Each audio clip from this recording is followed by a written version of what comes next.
He bought a painting at a garage sale.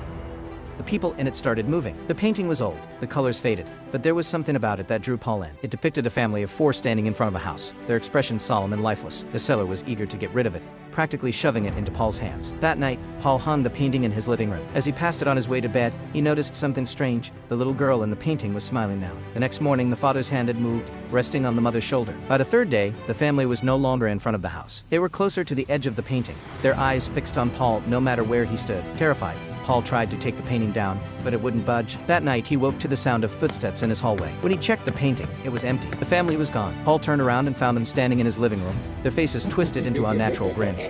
She found a strange key in her grandma's attic. It opened a door that shouldn't exist. Leela loved exploring her grandmother's old house, filled with dusty antiques and forgotten treasures. One day, while rummaging through the attic, she found a small, ornate key wrapped in faded velvet. It was unlike anything she'd ever seen, with intricate carvings that seemed to shimmer in the dim light. Curious, she carried it downstairs. That's when she noticed a door she swore had never been there before, small, unassuming, and tucked into the far corner of the hallway. The key fit perfectly. As the door creaked open, a cold draft swept through the house, carrying with it a strange, metallic smell. Beyond the door was a staircase spiraling downward into darkness. Against her better judgment, Leela descended. The steps seemed endless, but eventually, she reached a cavernous room filled with mirrors. Each one reflected not her image, but shadowy figures moving independently.